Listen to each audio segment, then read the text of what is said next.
Hello, my name is Howard Barrett, and despite the provocative nature of the title, this video has nothing to do with the sexual proclivities of NBA ball players. The title is intentional provocation to direct viewers to a more important issue affecting the world. I'm talking about poverty and what we as a people, with the help of you, our NBA brethren, can do about it. Specifically, this video will offer a paradigm that, if followed, is guaranteed to drastically reduce income inequality, which is the only viable way to eradicate poverty. Now, I'm not trying to represent that I have uncovered a paradigm unknown to the world's economists. This is something they easily could have come up with had they the will to do so. But sadly, most people study economics with a view only toward personal or aggregate national economic benefit. Lifting those up from the bottom, that is, attacking income disparity, just isn't the focus of collegiate economics. At least it wasn't some 40-odd years when I studied. But the tools that the study of business and economics equips one with are all that is needed to come up with a paradigm, if one is so inclined. Okay, about the whore reference. Some of you will recall a few years back when Barbara Walters was called by whomever a media whore. Many took exception to this designation, but because of the way I view capitalism, I thought the moniker was fitting, and I'll tell you why. All of us operating within a capitalist system sell ourselves or parts of ourselves every time we work for money. Broadly speaking, laborers are labor whores, and thinkers are thinking whores. More specifically, doctors are medical whores, lawyers are legal whores, businessmen are business whores, and yes, professional basketball players are basketball whores. I've spent so much time with this analogy that I considered writing a book entitled Capitalism versus Iceberg Slim, Will the Real Pimp Please Stand? I never wrote the book, but hey, I'm not dead yet. The fact is that I have compared capitalism to pimping for a number of years now, and here's why. In a pimp-whore relationship, the whore does all the work. The pimp takes in all the money and then decides how much residual income to give to the whore. Capitalism, in its present form, works exactly the same way. The worker whores do all the work. The entrepreneurial pimps take in all the income and decide how much residual income will go to the worker whores. Even high salary employees are still whores, just like regular whores. They receive more money and they are afforded other perks because they bring in more money and are thus the pimp's prize whores. Typically, they're called by a two-word name with the initials BB. I'll actually say the name later, but I don't want to unduly antagonize the audience too early in the presentation. But this is capitalism as it is, very heavy on the pimp side, but this is not capitalism as it has to be, nor how it has always been.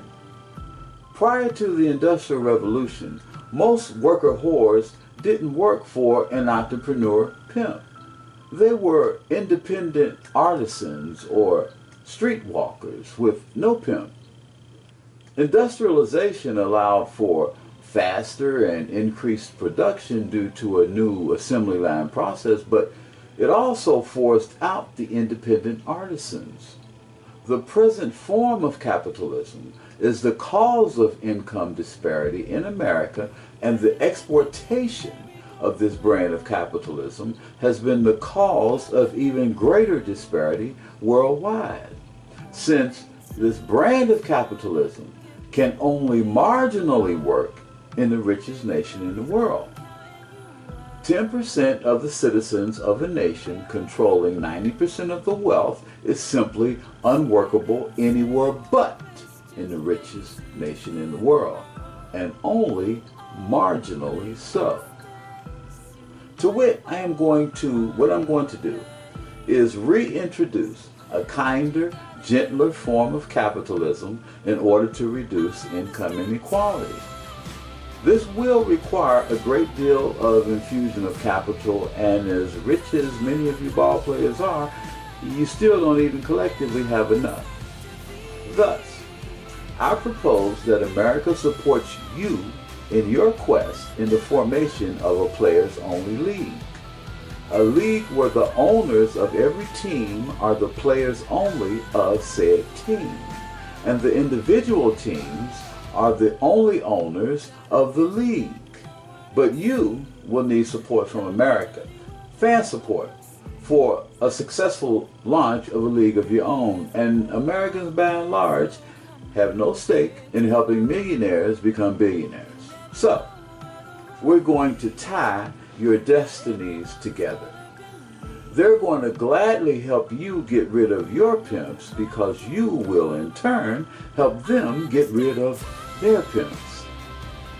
Now, after you players decide that a league of your own is a desirable path, you will naturally evolve into an adversarial business relationship with the NBA. The total defection of professional basketball players to a players-only league will mean the demise of the NBA. So owners will fight your endeavor. Although their possession of capital allows them the opportunity for investment in virtually any other venture, they have decided to pimp you because you are high-ticket hoes.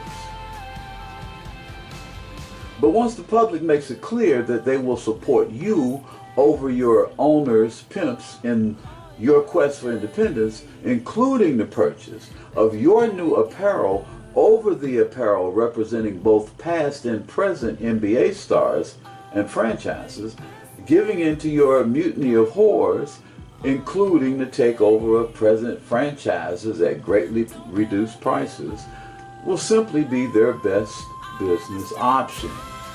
But they will not arrive at this conclusion without a fight. I mean, how many pimps do you know of that will willingly let their highest paid hoes go without a fight? It is what it is. Be ready. Pimps never willingly relinquish their stable of hoes. They must always be forced to do so. And there's no reason to wait until you are playing for that league of your own to start freeing American whores, workers, from their pimp companies. Granted, you will only be able to truly implement this system on a globally significant level after you remove your pimps, thereby keeping all of your trick money. Still, you will be able to help a substantial number of Americans fire their pimps with the resources currently available to you.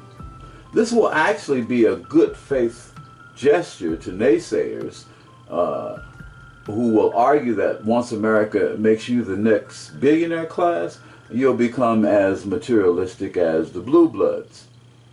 Now, I don't personally believe that you would, emulate the blue bloods, because from what I've experienced in my 63 years, it's only the new millionaires that reach or give back. Old money tends to help the less fortunate only to the extent that they get tax breaks, and they never seem to help out in ways that are truly transformative enough to help the poor become middle class. Now, maybe it's just that new money tends to remember personal experiences with poverty vividly.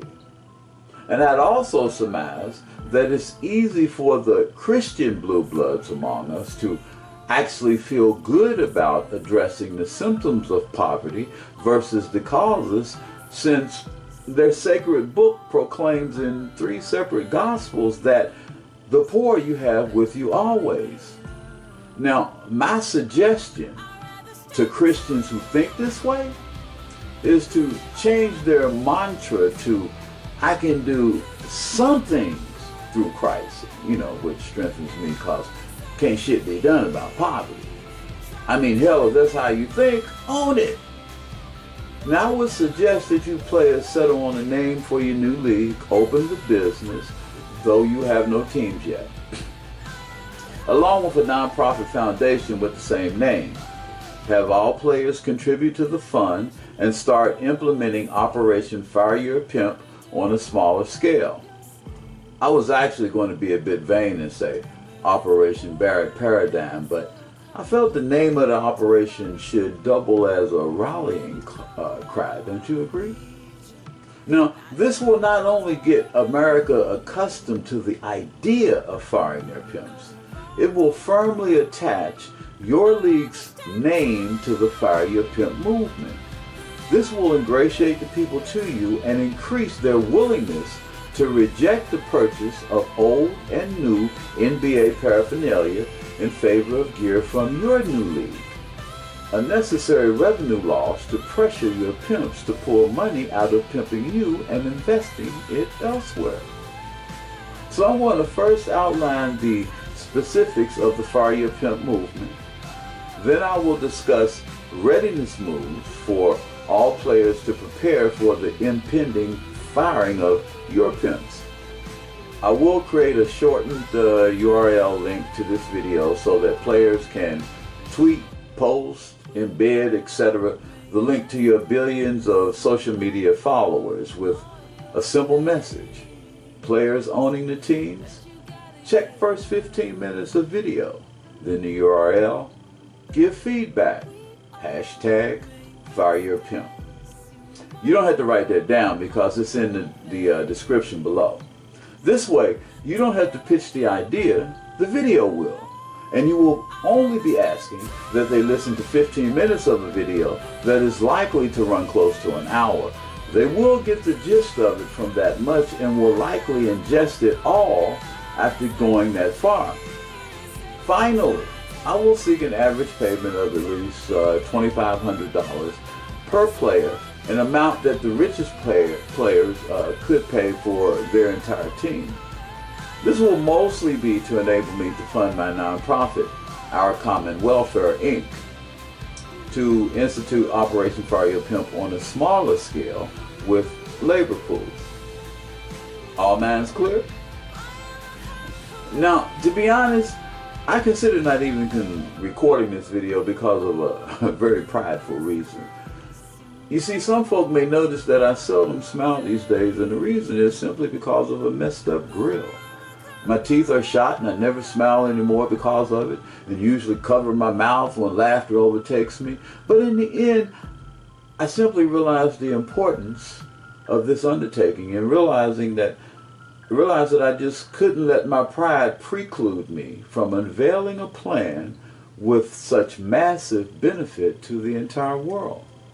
Also, although I am a humanist, atheist, and anti-theist, I was a believer for the first 50 plus years of my life, and I seem to remember a biblical reference of pride going before the fall. So I sucked it up. Still, the escaping air between my upper teeth will necessitate that I pause or slow down to adequately pronounce certain words, syllables, or combinations thereof. It is what it is. So, although I have long compared capitalism to pimping, the truth is that I was only viewing it for what it had morphed into and not what it fundamentally is. Fundamentally, capitalism is a system of prostitution. As mentioned earlier, in such a system, we all sell parts of ourselves, our knowledge, skills, expertise, training, or labor. But there are two assessments about prostitution that Americans in general, and Black Americans in particular, have perennially determined. Americans in general have determined that prostitution is most likely the world's oldest profession. And Black Americans in particular have determined that pimping couldn't have been far behind it. Okay, Here's how you drastically reduce income inequality and eventually eradicate poverty while staying within a capitalist structure.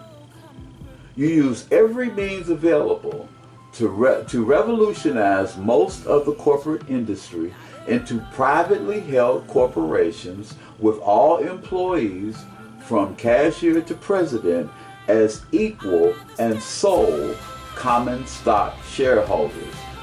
And by the way, no preferred common stock shareholders at all. Salaries and wages can still differ from job to job within the corporation based on relative value, but the equality among shareholders means that each employee receives equal dividends and has an equal voice in running it. Now, I did say most of the corporate industry needs to be transformed into corporations where all the workers are equal owners, but not all. The reason is that there are certain groups of workers who are both the workers of an enterprise and also the product sold. It would be unfair for these workers to allow employees of regular value to equally share in the profits of the company, because any ownership interest in the company would mean ownership interest in the product sold, thus ownership interest in their fellow workers. And the main goal of the Fire Your Pimp movement is for worker whores to receive all of their own trick money and then pay out expenses. Some of your expenses would be the payment to support staff, i.e. your front office. The doctors, lawyers, athletes, and music artists are all examples where the workers are also the product sold. But whereas doctors and lawyers are able to easily fire their pimps and work for themselves, athletes and music artists don't fare so well. I have some thoughts about transforming the music industry as well, but we're dealing with professional basketball players right now. So the players will be the sole common stock shareholders of their respective teams because they are also the product sold. Still, it would be hypocritical of you to be the face of a movement that seeks to empower workers with the ownership and profits of the companies they work for if you are willing to share neither ownership nor profits with your workers. So, I would suggest sharing profits, since sharing ownership of yourselves would not be a move forward. My thoughts are that you distribute 5% of profit among non-playing members of your corporate team, depending on the dollar amount of profits. I'm also thinking that the percentage could raise incrementally to 10%, 15%, and a ceiling of 20% within various ranges of profits earned. Now, fortunately, you all are already understand the concept of team and thus realize that although your non-stars and bench players don't bring as much to the table as your stars and are thus paid less, you couldn't win a championship without them. The same applies to your front office. In fact, most everyone in any front office in the NBA is likely indispensable, with one glaring exception: the owners. The limited financial liability that has been afforded to corporate shareholders since 1855 means that creditors look only to the assets of the corporation for debt resolution. In other words, although workers in employee-owned companies would lose their jobs were the company to fail, just as they would with the pimp companies, they would owe no company debt. The profits that have been dispensed as dividends over the years would be theirs to keep, insulated from company debt. Yet every year they are in business, they will have adequate salaries and great benefits, in addition to those quarterly or bi-monthly dividends that will greatly increase their standard of living, as well as provide more savings to insulate them from the perils of job loss. Now, to illustrate this paradigm in action, imagine you, our NBA brethren, securing a building or a structure in a blighted area of a major city with the goal of offering at least 50% of the jobs to the residents of the neighborhood. Now, I understand and I am certain that particular indicators will steer you toward the temptation to set up in a more affluent area instead. High crime rates will be one such indicator against business enterprises, in poor sections, but it's the specific reason you should start in the hood, in my opinion. And it's not about any biblical references about helping the least of these. Remember, I'm an atheist and a humanist, but use that if it helps you. But no, I firmly believe that poverty causes a great deal of crime, and that reductions in poverty result in reductions in crime. For instance, the Bible's declaration that the love of money is the root of all evil is quite informative, but it still only tells half of the story.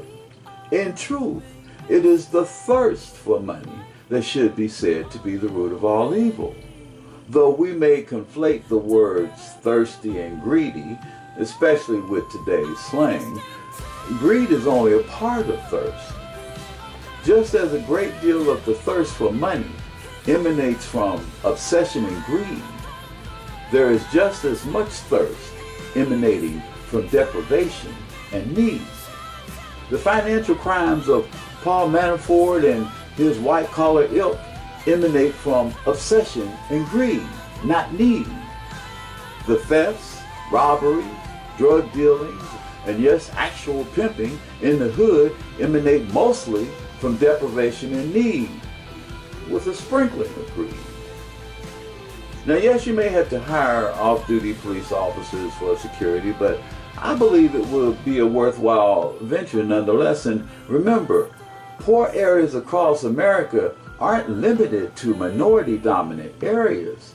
There are more white people in America on welfare and receiving food stamps than any other particular minority group. So the terms blighted area, poor, and crime-ridden are by no means indications that black and brown communities should be your sole targets. That would neither represent the breadth of American poverty nor the totality of the poor neighborhoods that some pro-basketball players come from and desire to uplift. And never forget that along with white American players who will want to economically stimulate their own neighborhoods, there are also international players who will want to assist areas in their mother countries, just as Dikembe Mutombo built the hospital in the Democratic Republic of Congo. Now, after securing, building the structure, you announce the opening of a discount store called Our Mart. Call it an alternative to Walmart, Kmart, Target, Family Dollar, etc. Using one name could cause unnecessary legal issues. Using all you can think of within the industry allows you to target past and present employees within the industry versus the unfair business practices lawsuit that you could lose by targeting a particular store. Announce that Our Mart will be wholly owned by the employees, the only shareholders. Accept applications for all employment of Our Mart, including upper management, financial manager, president, and buyers, favoring those with similar retail experience who live in the area. Start training those chosen and start the store. You may want to query any buyers with Walmart experience in the intricacies of buying from China. You may also reach out to your old buddy Yao Ming to assist in getting even better deals than Walmart currently enjoys, especially since China may want to institute the program in their country as well. Keep in mind that the two largest economies in the world excuse me. The two largest economies in the world, ours and China's, are both hybrid mixtures of capitalism and socialism. Ours is predominantly capitalist with socialist elements, and theirs is predominantly socialist with capitalist elements. A tacit admission of the inability of either system to adequately address societal economic needs standing alone.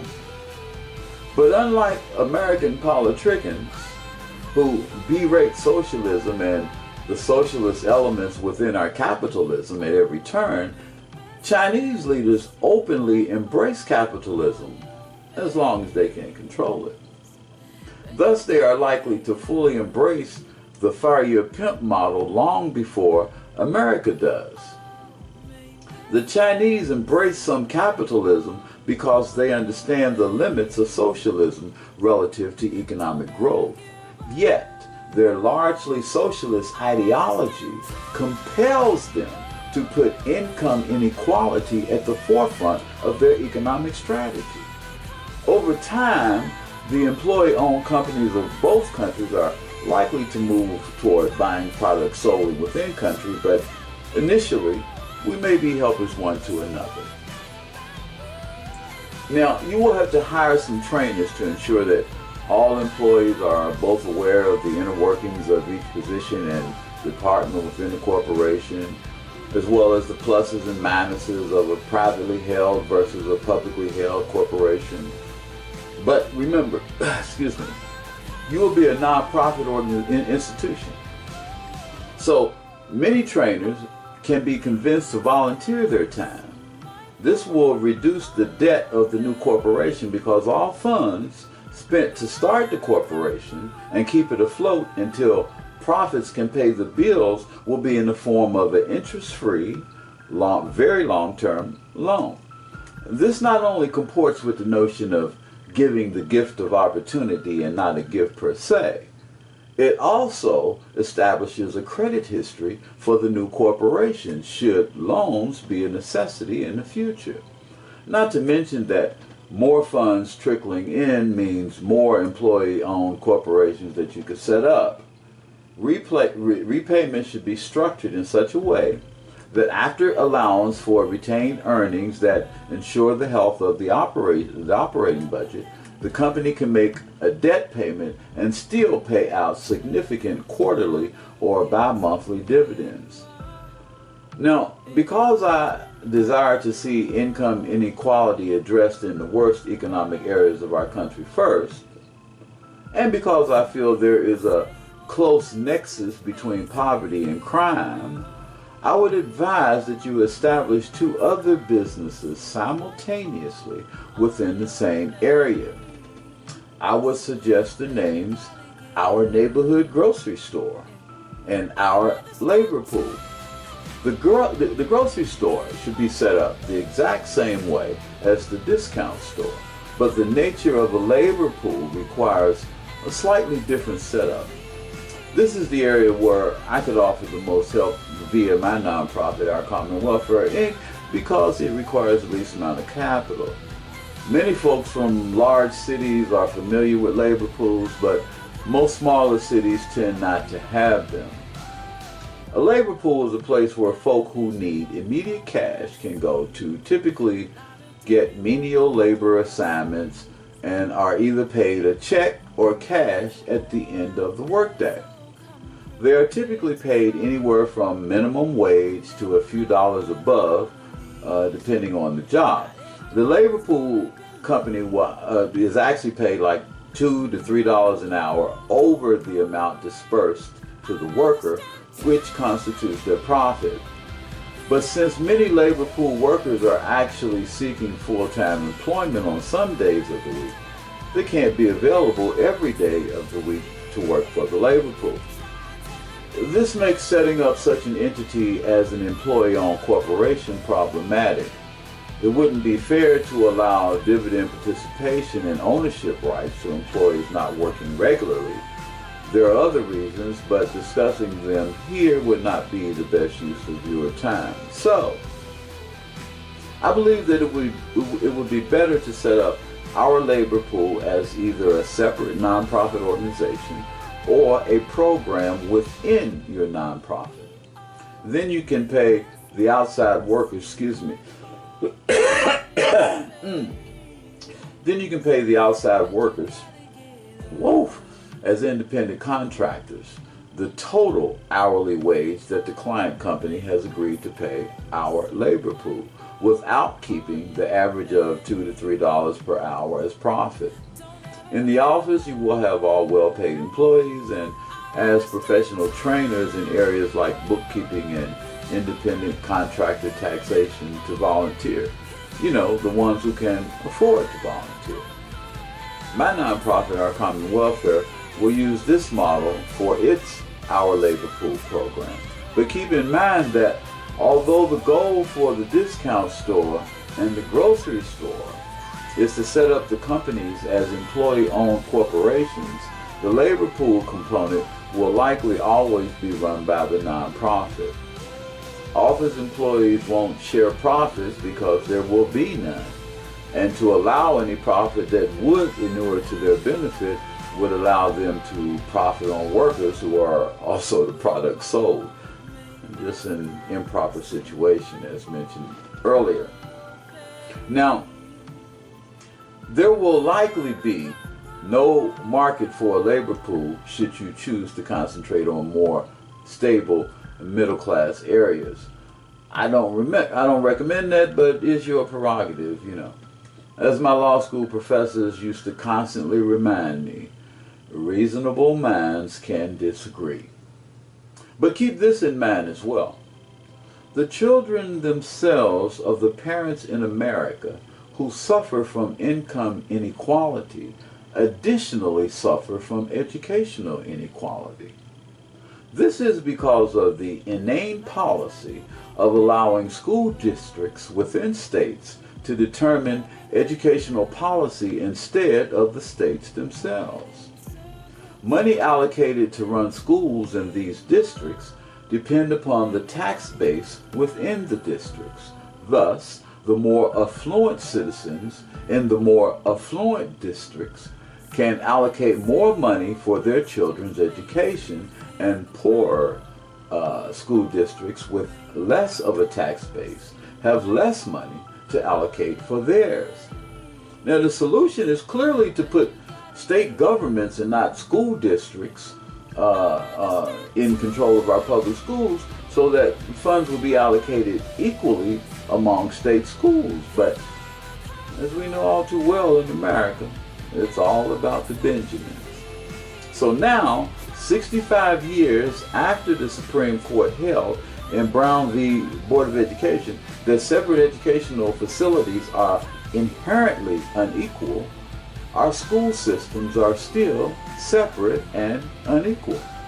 Now, if I were arguing before the Supreme Court, I would say that just as the court held in Brown that segregation along racial lines is deleterious to black children due to the inference that they are inherently inferior, segregation among economic lines is deleterious to economically challenged children due to the inference that poor children aren't deserving of a quality education simply because their parents are poor.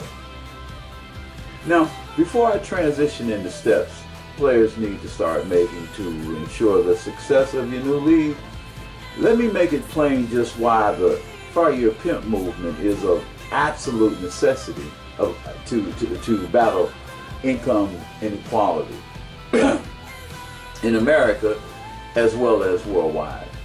To paraphrase a line from Mike Epps' character in the movie How High, the United States has been pimping since pimping. Businesses from our country have been long-legged pimp daddies who were pimping all over the world for years before Ludacris put his song out.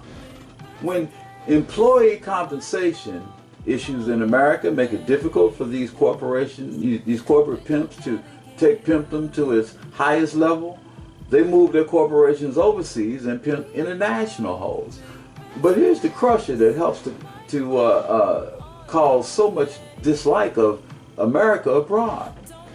When American corporate pimps American workers, there is no change in the total wealth makeup of the economy. They only redistribute wealth within the economy. But when they pimp international whores, They are taking portions of the workers' trick money out of the foreign economy, thus keeping the nations they profess to invest in perennially poor.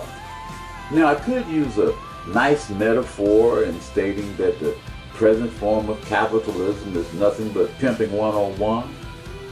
I could say that a rose by any other name is still a rose. But the more appropriate metaphor would be, you can put lipstick on a pig, but it's still a damn pig. These corporations aren't moving overseas because they aren't making a profit in America. They're moving because of greed, because they want more of a profit, and paying employees less accomplishes that. Plus, the host countries tend to help offset the expense of moving. No employee-owned corporation would move this way. Their employees would be happy to have a regular paycheck from a company they own, regardless of decreasing but steady dividends. They're also likely to be better employees and to provide better customer service. They will have great retirement programs, still receive Social Security upon retirement, and finally have the opportunity to save money instead of living as most Americans do, as evidenced by our recent should-be illegal shutdown from paycheck to paycheck. You will have the power to make the American dream a reality for them. And I know that you want that because, after all, not the NBA, but you who are now NBA players care. Finally, it is important that you understand the significance of the Fire Your Pimp movement internationally. In the middle of drafting the unveil for this movement that I have had in mind for some time, I saw Dambisi Moyo on a news program promoting her recent book, Edge of Chaos: Why Democracy is Failing to Deliver Economic Growth and How to Fix It. Of course, I had to stop and peruse her book a bit to determine if she had indeed already published what I know to be the only viable means to combat income inequality. She hadn't. But what her book does shine a spotlight on is the fact that many countries are starting to believe that a shift from democratic capitalism to alternative models such as authoritarianism, state capitalism, and illiberal democracies offer them a better chance of achieving economic growth. Now, the rejection of capitalism in favor of socialism is of no concern to me and shouldn't be of concern to Americans at all. The rejection of democracy in favor of authoritarianism or communism does concern me and should concern all Americans, and here's why. Capitalism and socialism are competing economic systems, and democracy, communism, and authoritarianism represent varying systems of governments. Now, because of Cold War tactics from both America and Russia, many people so intricately link democracy to capitalism and communism to socialism that a rejection of one in their minds means a rejection of the other. Thus, capitalism has failed to economically better the lives of most of the world's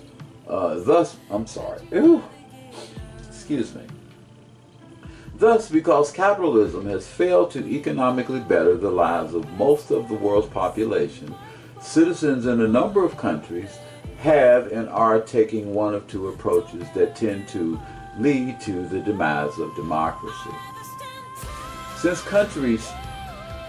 countries elect fringe candidates with a more authoritarian platform which promises that their authoritarian approach is what is needed to get things done.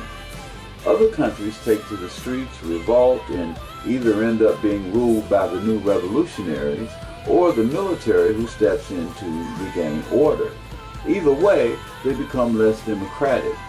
Americans may deem said country to be in chaos, but it may well be, but many of its citizens will welcome the change despite the loss of civil liberties. After all, you can neither buy groceries nor pay rent with your civil liberties.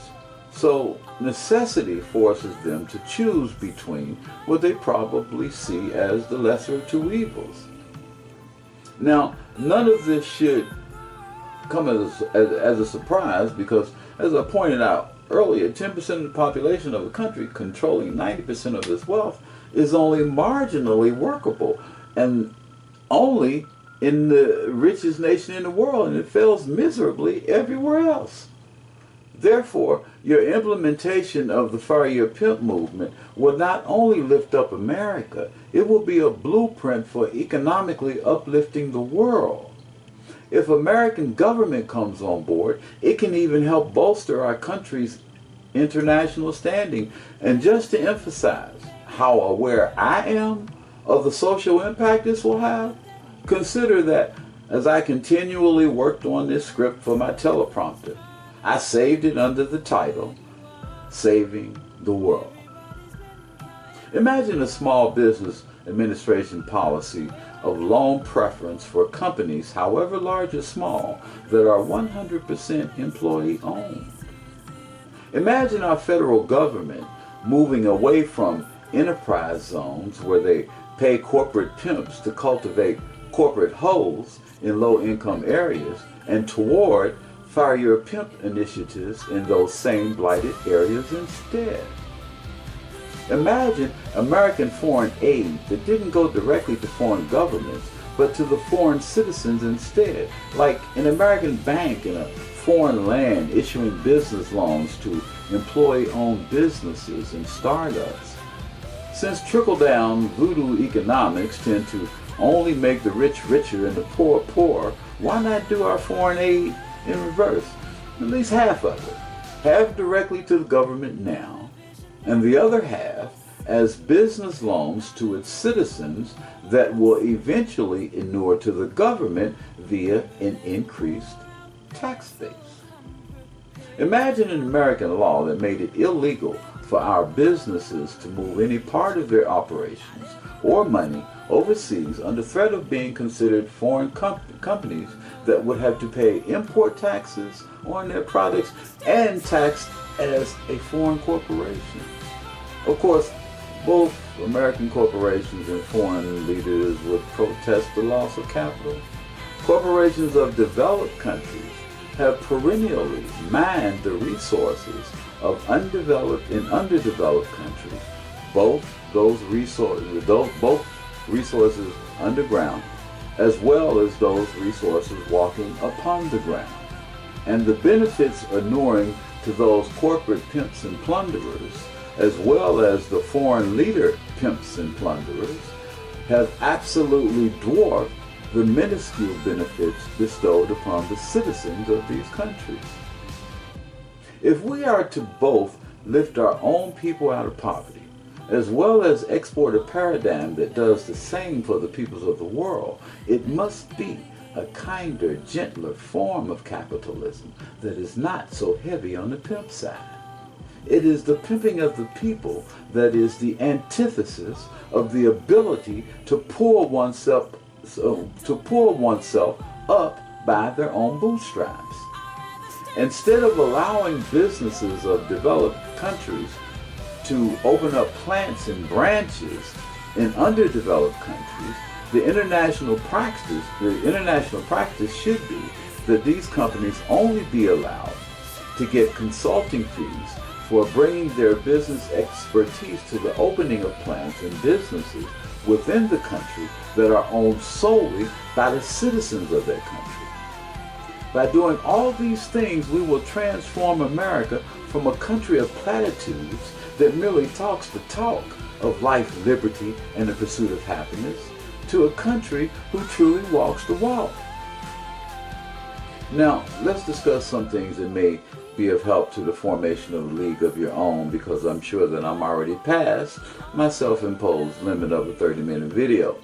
Anything longer tends to lose the audience, but I will definitely hit the high points as well as promise my availability for follow-up webinar meetings. Any help that I can give does not have to end with this video. The very first thing to do is share this video. Even though we are at playoff time, making a full-body meeting unlikely until they are over, it's a good time to raise awareness of the Fire Your Pimp movement, as well as gauge public support for a players-only league. Then meet with the players as soon as possible to determine who's in favor of having your own league. The difficulty of getting 450 people together at any time will probably necessitate that you set up a webinar for those unavailable to attend in person.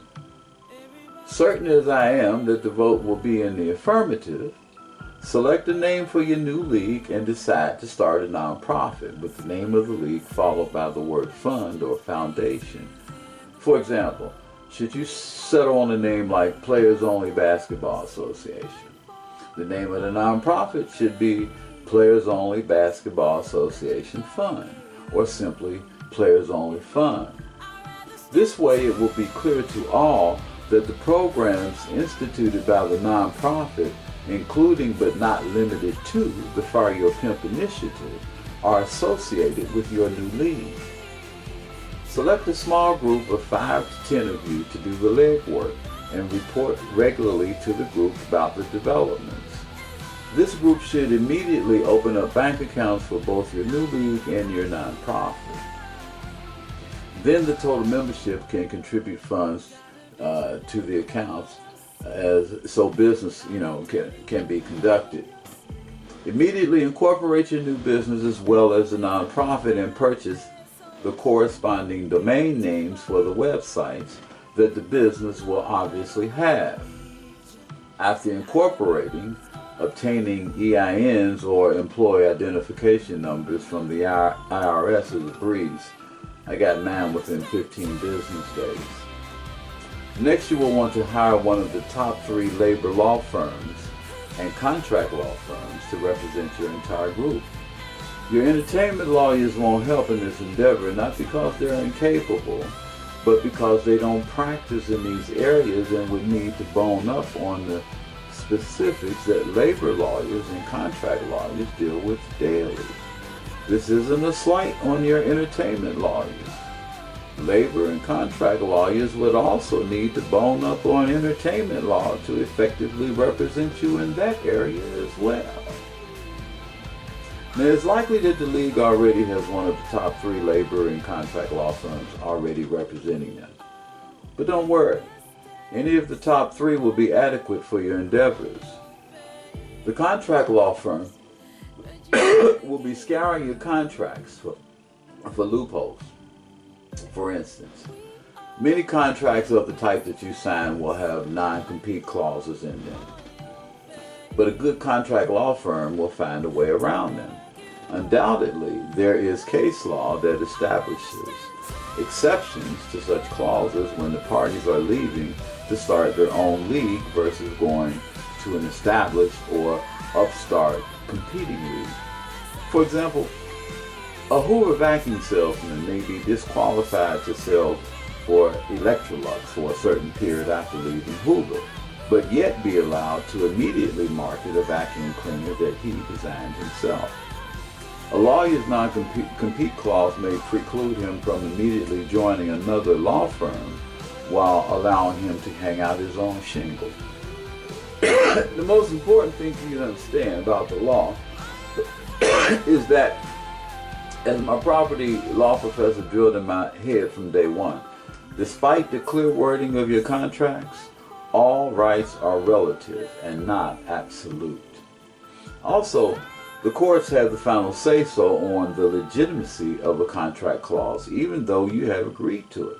The courts may, for example, determine that a non-compete clause relative to fleeing for another league with another set of owners is proper, while simultaneously holding that the same clause forbidding you to start your own league is too onerous, and thus invalid.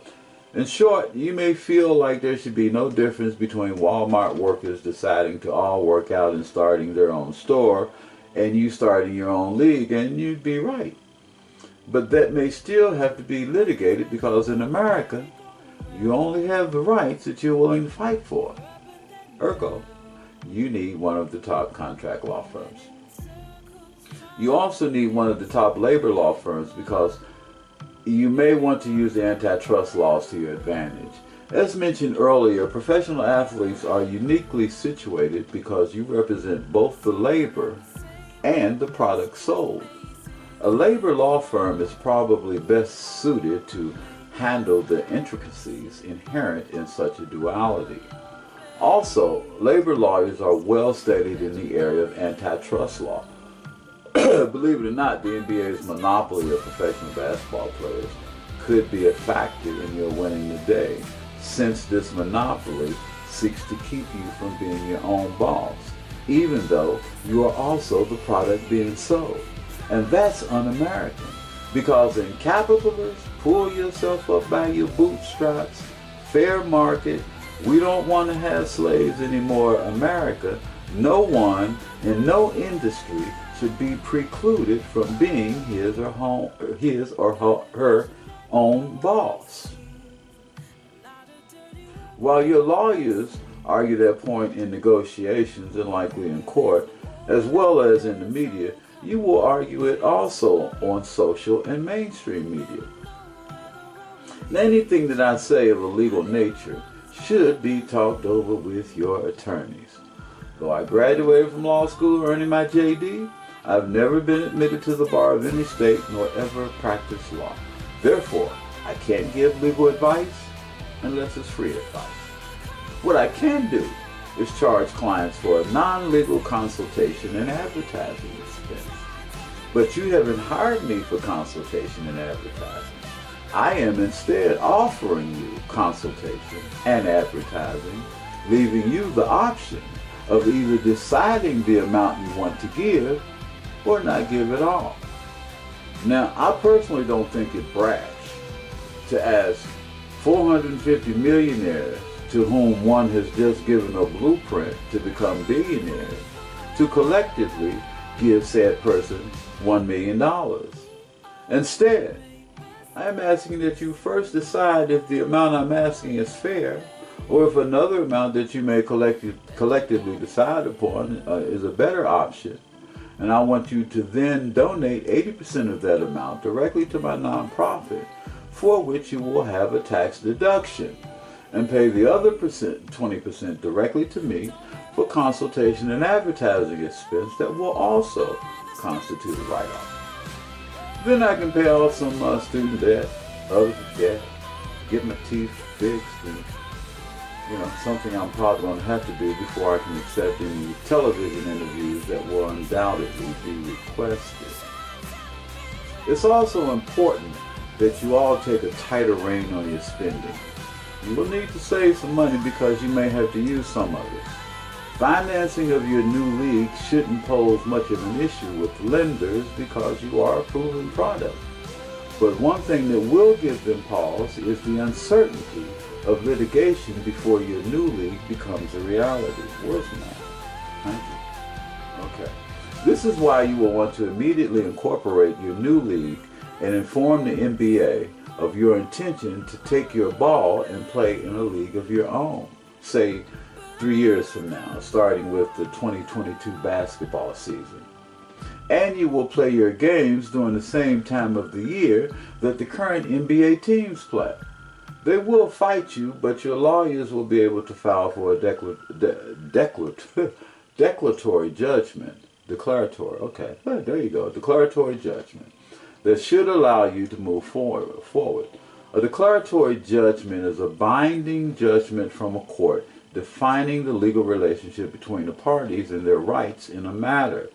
After you receive a declaratory judgment saying that you can break your NBA contracts and start a league of your own, the NBA will likely appeal the judgment, and the issue may go all the way to the Supreme Court. But once the issue is settled, financing will not be a problem from any lender. Again, proven product, no-brainer.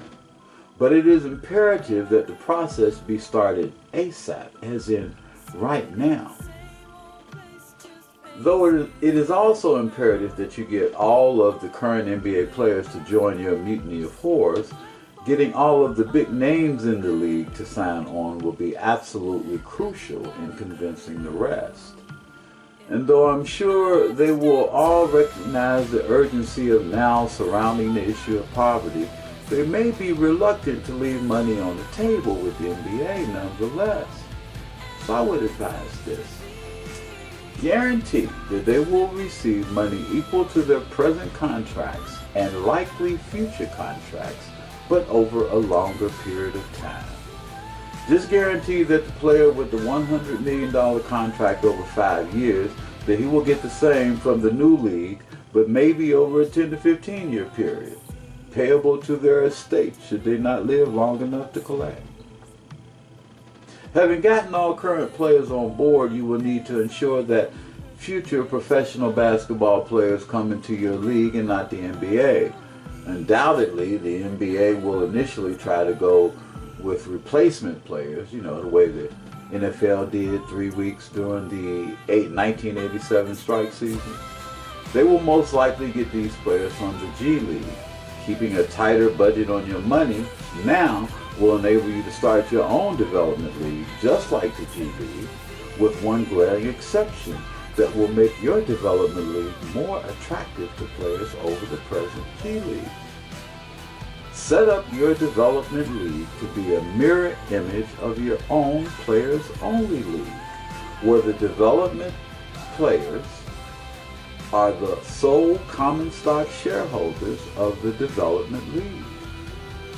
You will have an agreement with this development league to only funnel their players to your league exclusively and not the NBA, in return for your financing of their league in the same way that you will finance corporations under the Fire Your Pimp initiative. No interest loans payable over a lengthy period of time. Other perks the G League presently enjoy you can match and even exceed. As indicated earlier, I will be available webinar meetings later for more in-depth conversation, but I'm trying to wind up a long video. Again, it is impossible to overstress the importance of saving your money. The new NBA, staffed by former G League players, will be a failure in short order if you maintain your ranks. The inferior product, along with your 3 years of implementing the Fire Your Pimp initiative that will garner massive public support, will ensure that failure. After all, if owners refuse to sell you their teams at greatly reduced prices with long-term payments favorable to you, would fans go see the Golden State Warriors staffed with G League players, or the Golden State Gladiators staffed with all of the former Warriors? Would they opt to see the G League staffed Houston Rockets, or James Harden and the Houston Missiles? You may have to play at smaller venues at first because the arenas you presently play in are likely co-owned by the teams and the city due to the issuance of government bonds to build the structures. Your lawyers will be able to recommend either legal or other professional personnel in areas of real estate and public administration to navigate these waters. Fans can pressure city governments to help in a variety of ways. While that's being worked out, you can offer your own type of league pass to customers at an initial price of close to half of what the NBA currently charges. Television access to all of the former NBA players at greatly reduced prices. In short order, that would literally kill sales of the NBA league pass, because remember, they will have G League players.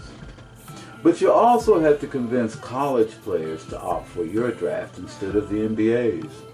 They will be thirsty, mostly from need and not greed, which will make them vulnerable to the large contracts the NBA will offer. I wouldn't try to match their offers. Their pockets are deeper because they already are the billionaires that you are seeking to become. Your talking points will be about ownership, self-determination, and as you young folk like to put it, bossing up. Not to mention the fact that since most of you are closer to the end of your playing days than the beginning, and are thus mainly looking toward the fulfillment of present multi-million-dollar contracts, however a period of time it spans, The newbies are the ones most likely to end up as billionaires, something they will never achieve by sharing their trick money with present NBA owner pimps. As a matter of fact, this is a good time to discuss present NBA teams and league income. Now, I'm aware that under your collective bargaining agreement, the teams are supposed to open up their books to you so that they can be determined how much of their income is to be shared with the players. Well, they may be keeping a large part of their income secret from you, and ironically, though I had this particular presentation in mind even before the Clippers were sold, that sale offers valuable insight into the lies that may have been told to you about NBA profits and revenues. On March 30th, 2014, the day after Steve Ballmer made what turned out to be a successful $2 billion bid to purchase the LA Clippers, the Times published a probably online article with the title, "The Clippers are worth nowhere near what Ballmer is paying."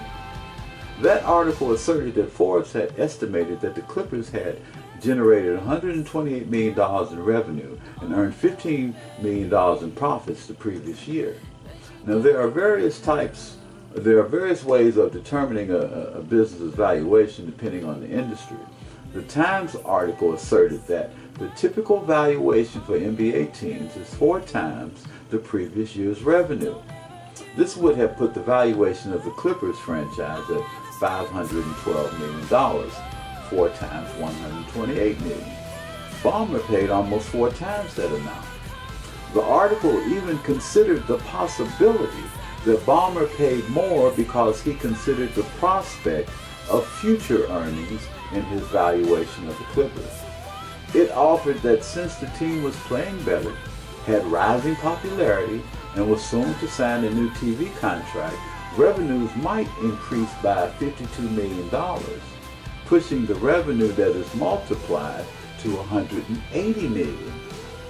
But 4 times that predictive revenue versus estimated revenue, speculative as it is, still only brings the valuation up to $720 million. Thus, Ballmer paid almost 3 times what the typical valuation would be based on predictive revenue. Now, granted, Forbes could only assert an estimate of the previous year's revenue and profit for the team, but they have been in the business of estimating financial interworkings for a very long time. So they likely had at least as much information on team revenue and profit as NBA players had, and probably even more. Now, 2 alternative possible conclusions can be asserted as a result of this sale. Either Steve Ballmer is a dumbass businessman, or the owners of NBA teams, let me start that off again. Either Steve Ballmer is a dumbass businessman, or only the owners of NBA teams know the true revenue stream of individual teams, and that true stream is only revealed to potential buyers.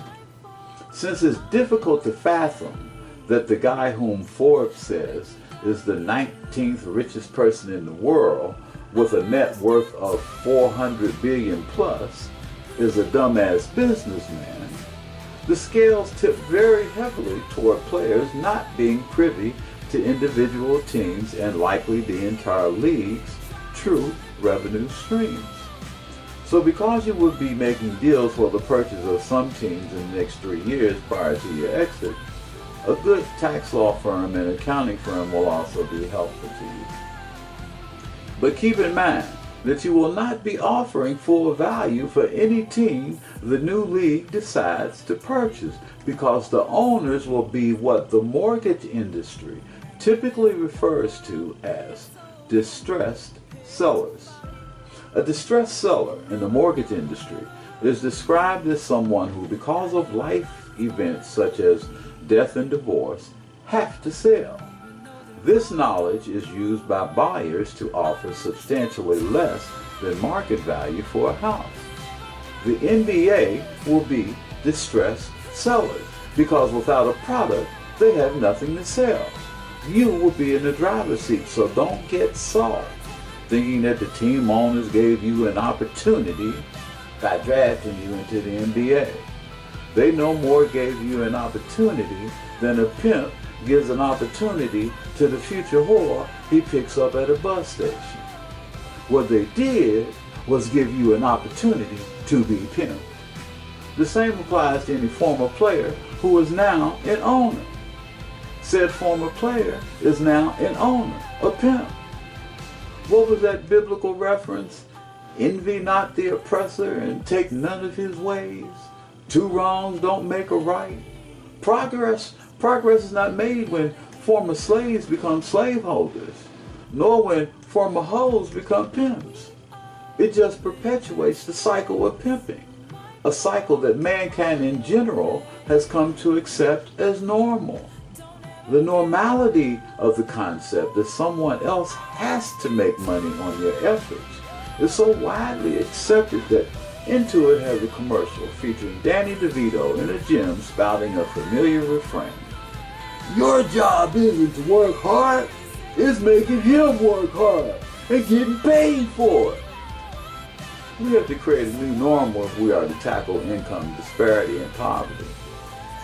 Many of you may not have heard of an Irish playwright, George Bernard Shaw.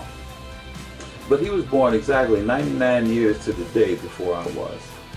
Now I also share a birthday, July 26th, with Michael Vick, actors Jason Robards Jr., Sandra Bullock, Kate Beckinsale, Kevin Spacey, Helen Mirren, Jason Statham, and Cress Williams, aka Black Lightning, aka Scooter, Janet Jackson's deceased father, Joe, comedian Gary Owen, psychoanalyst Carl Jung, and Mick Jagger.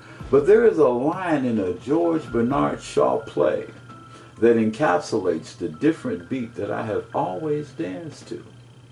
This line was paraphrased and became the official mantra for Robert Kennedy's bid for the presidency.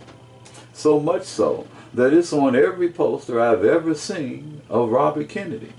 The line is, "Some men see things as they are and ask why. I dream of things that never were and ask why not." Everything centers around perspective. We must stop giving so much deference to how things are and embrace the vision of how they can be. Instead of seeking our own personal transition from worker to boss, the hip-hop barometer for determining that one has made it, we need to embrace the concept of everyone being their own boss, either as a sole proprietor or co-equal owners in the corporations where they work. Now, because this video has already become much longer than I wanted it to be, I'm about to do what is called in the sales industry the button up and the close. Again, all any of you NBA players have to do is leave me a private message with a phone number to contact you and I will call. If we need to do a webinar, I'll set it up. But before I close, a few things about my atheism and humanism. Since some of you will be concerned about donating money to what you will erroneously characterize as a heathen non-profit organization. My atheism only indicates what I don't believe, and my humanism indicates what I do believe. And I prefer to be known by what I do believe rather than what I don't. To say that one is an atheist is akin to say that one doesn't eat dogs. Just as atheism explains nothing about what one does believe, being a non-dog eater explains nothing about what a person does include in their diet. The best way to describe humanism is a philosophy based on a moral and ethical code openly established by human beings. This is in contrast to Godism, where man also decides the moral and ethical codes, but presented the codes as being authored by a deity and thus sacred. This enabled the goddess to represent their own prejudices toward homosexuals, sex outside of marriage, men who are intimate with women during their menstrual cycles, women who disobey their husbands, women who speak in the church, female pastors, etc. They can present this as being the deity's prejudices and thus holy and justified prejudices. Since humanism freely acknowledges that our moral and ethical codes are developed by us, we are not only free to embrace all of humanity the same, but have the flexibility to alter our codes as new information comes to our light, as none of our directives and manifestos are considered sacred. By the way, as alternatives to the words theist and theism, I prefer the words goddess and godism because of the clear contrast to humanist and humanism. But this is my personal crusade and not one that I have planned for our common welfare to be a part of. Our common welfare will concentrate on just what the name implies, all social issues that promote America's common welfare. In addition to the Fire Your Pimp movement, where the most finances will be needed, I presently intend for the organization to be actively involved in advocating for things like the eradication of the cash bond system, free health care and higher education for all citizens, congressional term limits, and inclusion of third-party candidates in debates. So, there it is. You now have a paradigm that, if followed, is guaranteed to drastically reduce income inequality and over time eradicate poverty. The plan calls for you to assert yourselves as masters of your fate and captains of your soul, while simultaneously helping others to do likewise. In return, the masses will support your new league and only boycott the NBA in all ways after you leave 3 years from now, setting you on the road from millionaire status to billionaire status. Again, as appreciation for my presentation of said plan, you are asked not to make me a millionaire, but to collectively donate $800,000 tax deductible to my nonprofit organization so that you can further the Fire Your Pimp initiative on a smaller scale and pay me $200,000 for consultation and advertising fees. If you don't, I may talk about you like a dog, but hey, really nothing else I can do. This is unsolicited information. Now, after hitting the link in the description below that says ourcommonwelfare.org/donate, you will see the PayPal donate button. If you agree to an individual contribution of $2,500, you will donate $2,000 or 80% to Our Common Welfare. You will then come back and click on the next link below, the PayPal link, that will take you to PayPal, where you will be able to pay $500 or 20% to me. The payment is clearly labeled Consultation and Advertising Fee under the name of Servant to All, a moniker and business name that I have used online for almost 20 years, spelled exactly as my YouTube channel name is spelled. Big ballers desiring to make the full contribution for the 15-member team, $37,500, will donate and pay expenses of $30,000 and $7,500 respectively, $30,000 to the nonprofit and $7,500 to me. After each donation, you will be directed to Our Common Welfare's EIN for your records. Each payment to me, you will be directed to my personal EIN. In both cases, should you pay from your own PayPal account, they already have your email address and will send you an email confirmation, i.e. receipt. If you opt instead to use a debit or credit card, you will be asked to fill out an email address for your email confirmation or receipt. Once you copy and paste the selected tweet with the hashtag Fire Your Pimp to your fans, the proverbial crap will hit the fan. I can't say that S word on the camera now. The proverbial crap will hit the fan. People will say that this plan offers the best hope for fixing a broken economic system that they have ever encountered. They will look to you for confirmation that every player is all in. As brand ambassadors, people will want to hear from you. reducing to nothingness the voice of that idiotic, myopic female who wanted you to shut up and dribble. Both players and fans promote the hashtag #FireYourPimp and question politricians about where they stand on the issue. By the way, the politrician label is personal to me because of a deep-seated belief that most office seekers practice politricks and not politics. Here's a glaring example. Politricians are constantly clamoring about the notion of taking money out of politics. If they weren't practicing politics, they would tell you that all we have to do is characterize political advertisements as public service announcements.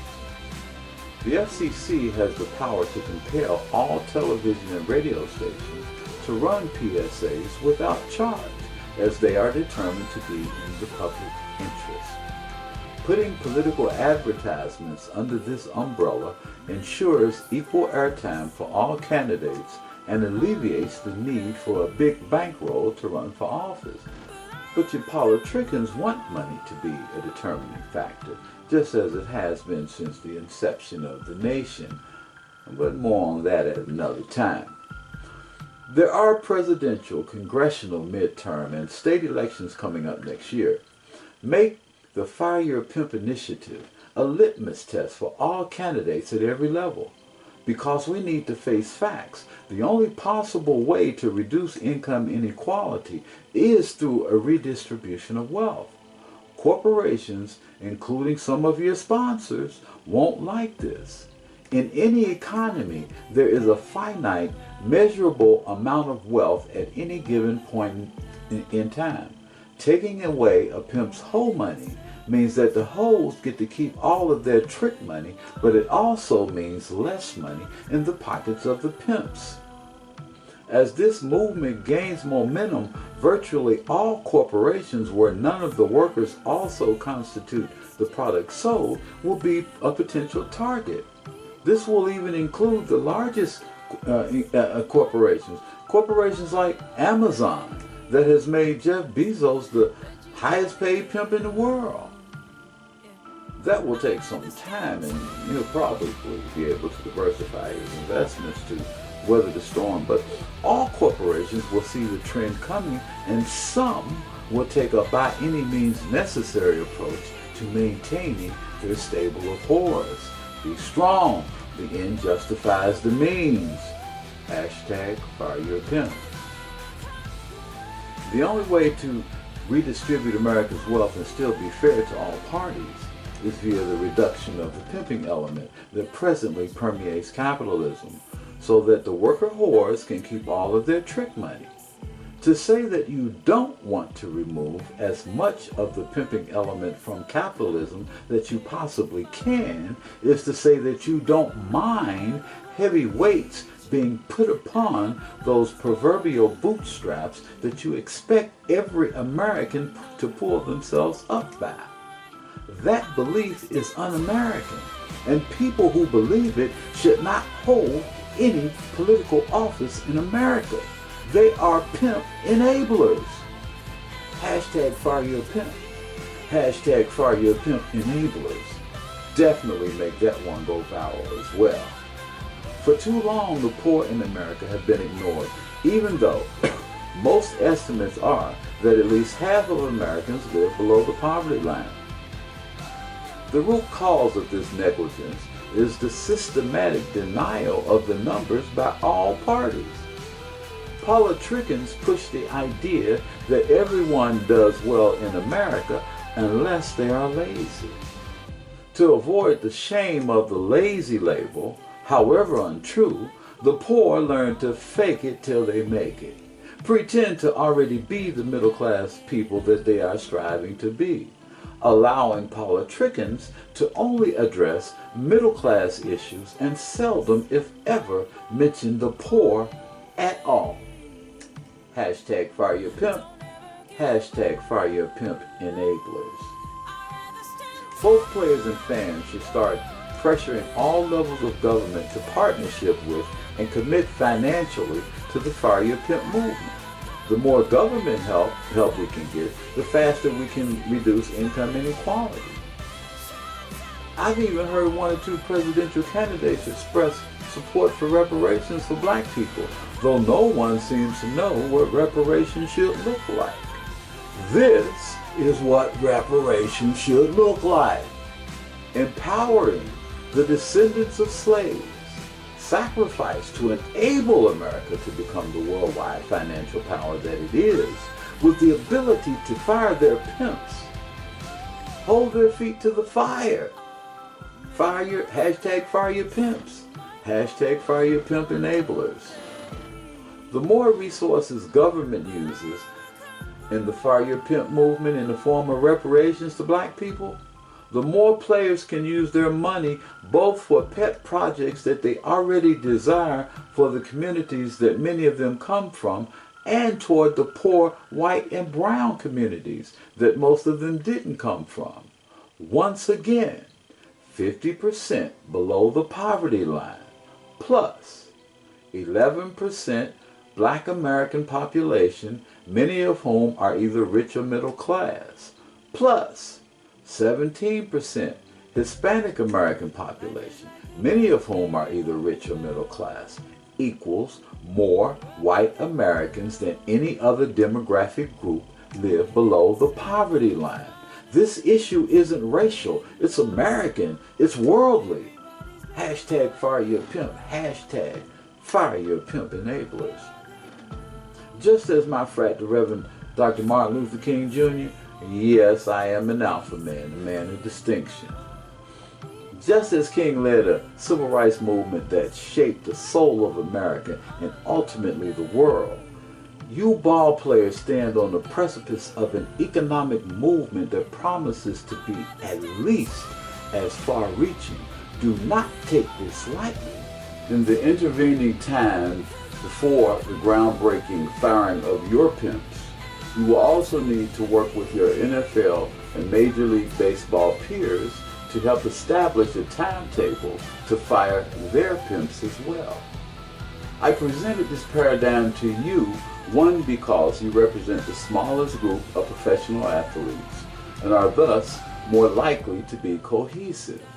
And two, because you presently enjoy more civic freedoms to speak your mind than your professional counterparts. But don't be overly thankful to Adam Silver for the latter. He still represents your pimps and has simply given you whores more of a voice because you demanded it. And you were able to demand it because you are high-ticket whores. And what does a pimp call his best moneymaker? Come on now, you're part of the hip-hop generation where rap artists, for whatever reason, like to pay homage to pimps, though they represent the most vile and despicable beings on the planet. You know the lingo. The pimp's prize whore is called his bottom bitch.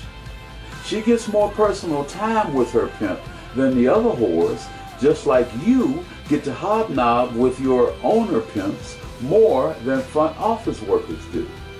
Collectively, you are all bottom bitches, but so are other professional athletes and the highest paid employees of other companies. Silicon Valley is full of bottom bitches. You are not alone. So don't get it twisted. The smaller number of players who can do what you do relative to the number of players who can do what your professional football and baseball peers can do simply makes you less replaceable. But many of them also represent new money, risen from poverty. So unlike many blue bloods, they too will want to help other people as well as themselves to experience the true life, liberty, and pursuit of happiness that can only come once they fire their pimps. Hashtag fire your pimp. Hashtag fire your pimp enablers. In closing, I will use a biblical reference altered to give it a humanist feel. They that turn into each other shall renew their strength. They shall mount up with wings as eagles. They shall run and not be weary. They shall walk and not faint. This is the renewing power of collective energy.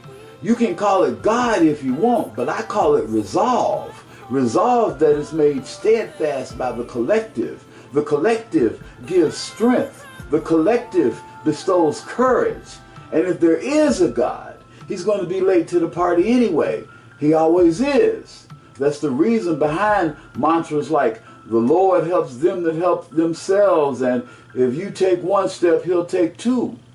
And this hyped up preacher style, don't get it twisted, is no indication that this humanist is rethinking the steps that once had him close to the Christian ministry. It is a call to commonality. It is a call to understanding. And that understanding is that no matter whether you are a godist or a humanist, one result still remains the same. If mankind doesn't start the process won't get started.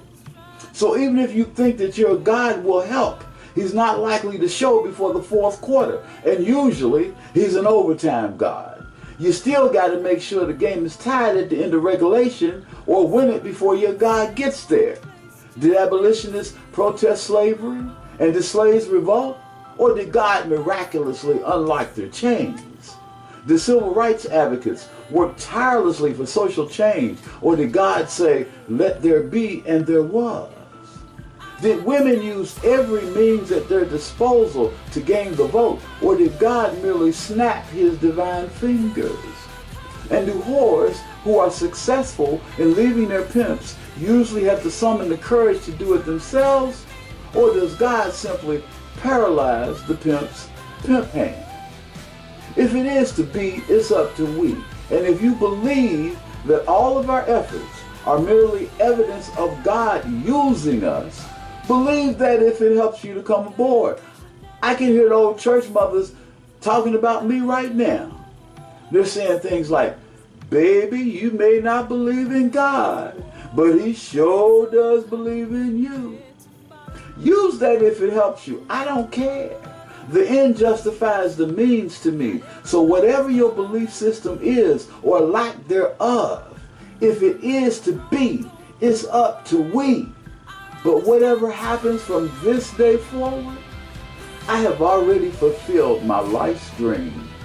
For 30 plus years, from the age of 19 up until my mid-50s, I was determined that I would be an integral figure in helping to make the world more harmonious. And because I believed in an almighty super being called God, who wanted the same thing, this did not seem like a lofty goal to me. All I had to do was align myself to him ever so closely, and he would imbue me with the necessary arsenal to accomplish my vision quest. Around my mid-20s, I had determined this goal would be fulfilled by the penning of a book entitled We and the Father Are One. It was to be a comparative religion book that would hopefully bring more harmony amongst the world's religions by concentrating on their similarities instead of their differences. Now, were I to write that book today, the sentiment and the title would be, We Are the God We Seek. Yet because of the book I was going to write, I became a self-studied student of religions. But the more I studied, the less I believed that there is a God. After determining that there isn't, I was no longer confident in being that spark that could actually help to usher in world peace. But now, I am that spark. There's much more work to be done, and there is a part for all of us to play. And yet, as I sit here, 2 months and 25 days before my 64th birthday, I can truly say that if I died tomorrow, I would die knowing that I have contributed to making the world a more harmonious place. Can you say the same? Well, if you can't, all you got to do is board this train and help us, and you will be able to make that claim. Barrett, out.